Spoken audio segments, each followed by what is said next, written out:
देश संविधान से चलेगा या शरीयत से चलेगा? ये सवाल मैं जानता था कि ये सवाल जरूर आएगा। ये सवाल आता क्यों है? दरअसल ये खेल है जिस खेल में मीडिया खास तौर से किसी मुस्लिम राजनेता को उलझाने की कोशिश करता है। संविधान कहता है कि आपको फ्रीडम है अपनी आस्था के अनुसार धर्म चुनने का, आप जिस धर्म को मानते हैं उसका सम्मान करने का। इस्लाम धर्म कहता है जिस देश में रहते हो उससे मोहब्बत का हिस्सा है। ये सवाल क्यों आता है कि आपको देश ज्यादा पसंद है या इस्लाम पसंद है, या देश ज्यादा पसंद है कुरान धर्म के आधार पर नहीं? अगर कोई मुझे पूछे कि आपके वालिद आपको पसंद है या आपकी मां, के बारे में नहीं, संविधान में धर्म निरपेक्षता लिखा है तो धर्म निरपेक्ष, मैं आप मेरे सामने अभी पूजा करिए, भजन गाइए, मैं आपका सम्मान करूंगा। मैं नमाज पढ़ूं, मैं कुरान की आयत पढ़ूं, आप मेरा सम्मान करिए। धर्म निरपेक्षता का मतलब यह है। धर्म निरपेक्षता का मतलब यह नहीं है गलत तरीके से व्याख्यायित किया गया।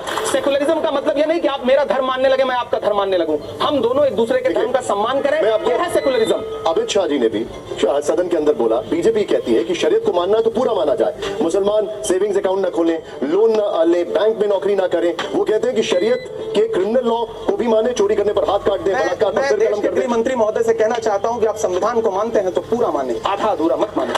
देश के मुसलमानों को भी संवैधानिक तरीके से अपना नागरिक मान के प्रधानमंत्री और गृह मंत्री आपने सवाल के जवाब में सवाल दे दिया। क्यों नहीं करूंगा सवाल के जवाब में सवाल। अगर ये फैक्ट है तो उसके बारे में क्या कहेंगे? मेरा सवाल है कि क्या देश का प्रधानमंत्री एक धर्म का होता है या सबका होता है? देश का गृह मंत्री एक धर्म का होता है या सबका होता है? राज्य का मुख्यमंत्री एक धर्म का होता है या सबका होता है? आपको प्रधानमंत्री जी, गृह मंत्री जी, कुछ राज्यों के मुख्यमंत्री सब धर्मों के लगते हैं, सब धर्मों के लिए समानता की बात करते हैं। मेरा सवाल है, करते हैं? देखिए ये बात करते हैं, कभी उनसे पलट के पूछते हैं, आप गृह मंत्री जी से पूछते हैं कि जब आप खड़े होकर के आपका एक मुख्यमंत्री असम का जिस तरह की, वो ये भी पूछते हैं कि पर्सनल लॉ सिर्फ मुसलमानों का क्यों? नहीं, हम कह रहे हैं वो उन्हीं, हिंदू कोड बिल नहीं है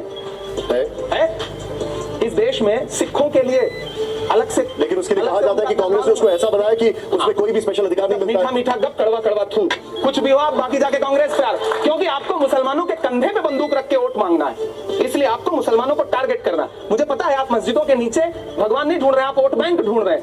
देखिए सच बात है, मोहब्बत की सदाएं देना और मोहब्बत के लिए लोगों को एकजुट करना थोड़ा मुश्किल काम है।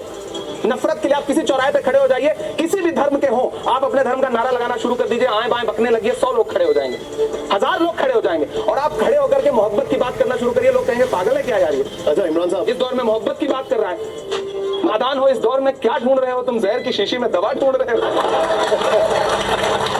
इमरान साहब, अगला शेर नहीं मिसरा सुना रहा हूं और आप इसको पूरा मुकम्मल करिएगा। ये बताइए कि कवि का इशारा किस तरफ है जब आप लिखते हैं कि गोबर को कोहिनूर बताने में रह गए? मैं संबित पात्रा की तरफ मेरा इशारा। देश संविधान